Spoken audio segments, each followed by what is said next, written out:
you have so graciously, taken on this fight, and I have been working with you for many months as our core team and many people where we pulled the evidence. We are absolutely ready to hold them accountable for the racketeering, the just the corruption behind this, the genocide, and so we are going after the United States of America Inc. and the Food and Drug Administration, and we are holding them in their official capacity. And if we have to, that's what's with the paper, we will hold them in a private capacity as well.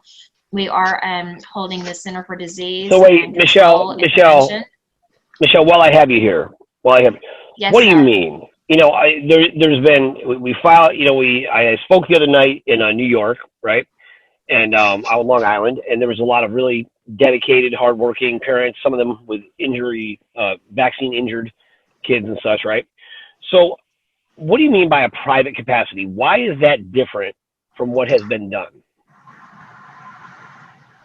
Because when they take an oath, and if they choose to, and that's a choice, no one's no one held them a gun to their head and said, take this oath, correct? They chose to take an oath to uphold the Constitution. Right. And when they do not do that, what happens is then, therefore, they are breaking it in their private capacity. Therefore, fraud, crime has no immunity.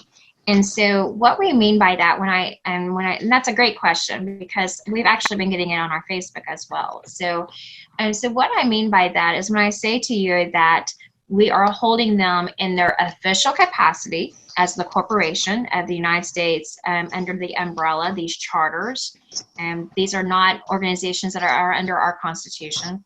But when you take an oath and you decide to break that oath, then therefore I can now hold you, because what you've done is a crime, it's fraud, I can hold you in your private capacity. And what I mean by that is when I can hold you in your private capacity, I can therefore hold you responsible for what your actions were. I can come after your house. We'll take you to court, and we will seize your home.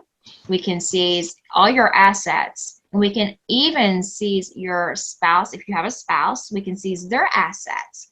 So it's really, that's one reason why we've done the notice to the teachers and the schools. And we're going to, in the next week, Tank, we're going to also be rolling out our campaign with the medical doctors and nurses and even the lawyers, because you and I have been on a lot of calls. And what we're finding is even with the bar lawyers, many of them did not even know these things. They did not know that the United States was a corporation. It's again about education. But once you're on notice, and again, also, ignorance of the law is no excuse. And we have judges and we have all these political people that tell us that all the time. When we go to court, ignorance of the law doesn't get you out of it. So therefore, what the government has held us to is, fortunately for us, we get to hold them to the same standards. And so what we're doing is we're going to hold them in a private capacity for all the things they did. You and I talked about this, and Sid and I talked about this as well. We had a group in California who just put the school board on notice. An amazing, we have that on Speak Project. I encourage all of you to see it, and I encourage all of you to do it as well with your school board.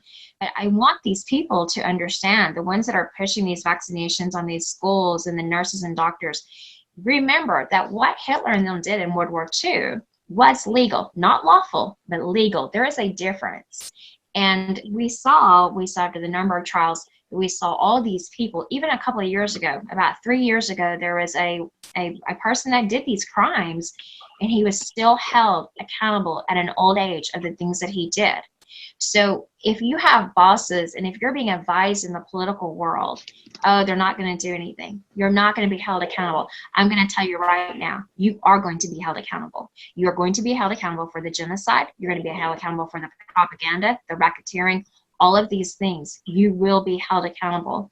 And I do have the people, and I do have the numbers, because we, the people, us, we are taking our country back.